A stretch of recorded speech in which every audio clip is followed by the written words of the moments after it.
I don't have eyelashes on today. This is what I look like without eyelashes. I thought today I would run you through how to do a consult with a new Vivid client. So I thought maybe I'll just run you through the process of what I do and my process of elimination, I call it. So say you've got a client that comes in that's just all blonde, just right from the roots, just a blonde, clean canvas. The first thing I'll do before I start is try and get to know that client a little bit better, try and get them to show me some photos. So everyone's got phones these days, which makes it a lot easier. So I will get them to just sort of show me like a few photos of colors that they like. And I'll see what they're showing me first, and I'll take notice if the things that they're showing me are kind of similar, then it makes it a lot easier. But if they're showing you things that are just completely different, you've got to sort of try and cherry pick what they like about those photos. You do have to be a little bit of a mind reader sometimes. Like if someone's showing me lots of photos of cool colors, then I'll get the idea that, all right, they like a cool color scheme. Or if someone's showing me lots of really bright colors, I'm like, okay, they want it bright or pastel or whatever they're showing you, try and sort of figure out what it is that they like about those photos, if that makes sense. It gets easier with practice. Once I've sort of got an idea of what colors they like, I'll ask them, have you ever done this before? Have you ever had any bright hair colors before? And if they say, yes, I do it all the time, then I kind of know that I've got someone that's a little bit more out there and I'm a bit less concerned. But if they say, no, I've never had that before, that's when I'm going to start thinking about strategic placement. So say this is someone that's had blonde hair her whole life, and she's just sort of come in and shown me something really crazy. With a blonde canvas like this, mind her blue scalp, pretend she's blonde, whatever I do, it's going to be full on because we've got no root fade here. So if I just go and do, say, a pinwheel placement, you are going to see like stripes on this scalp. So that's the first thing that comes to my mind is, one, should I do a root fade first to mute this down? Or two, maybe should I just pick one color for the roots and melt my colors into that?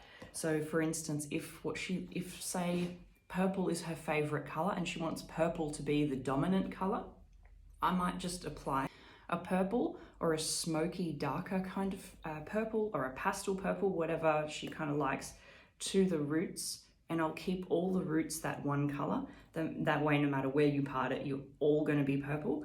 And then I'll melt different colors in. So it'll be like a purple root fade. Or we go and, if we want something more softer, maybe we do a natural root fade first. So I'll go and give her like a level 7 ash root drag first. Then I'll do rainbow colors over the top of that, because by doing that root fade first, you're going to avoid whatever you do, whatever placement you do, you're not going to get that stripy effect if you do a root fade first. So those are my tips. If you've got someone who's a bit more subtle, who's new to Vivids, root fade first or balayage will make it softer. Then after that, if they want to go something a bit more out there, pick one color for the roots. So just stick with one color on the roots and then melt all your different colors in from that one base color. The next thing we can do is talk about placement. So maybe they want something a little bit more on the wild side, but they're still sort of a bit on the fence. What we can do, which I quite often do, is ask them, how do you wear your hair? Sorry, I haven't mentioned that, but yes, always ask that. How do you wear your hair? Do you wear your hair up most of the time? If they wear their hair up for work most of the time, we've got to consider what we're putting around the perimeters. We've got to think about that. You know, maybe they don't want to see stripes of color.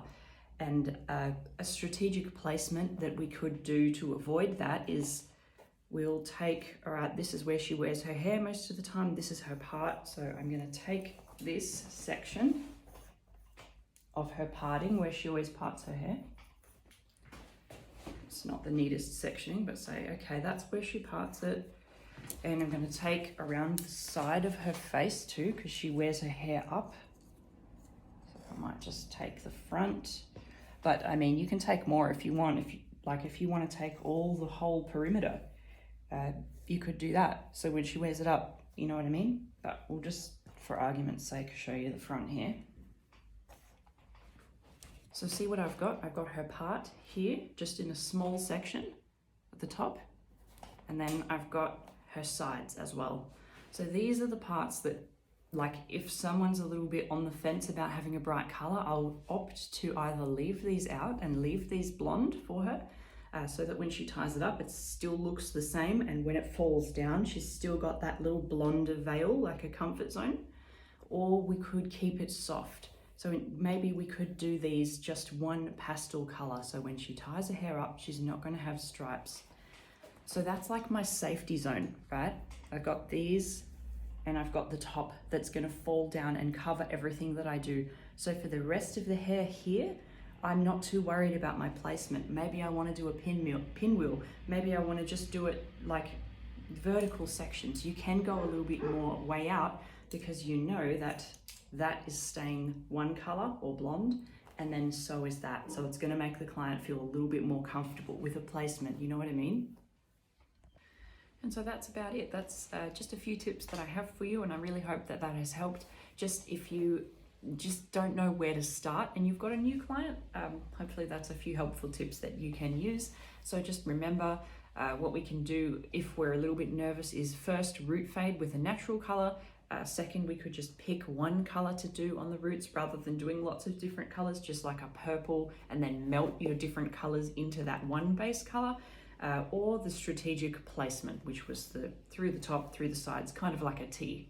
Yeah, like that. So yeah, that's about it. Thank you for watching this video, and I really hope that that has helped you with your consults. Bye for now.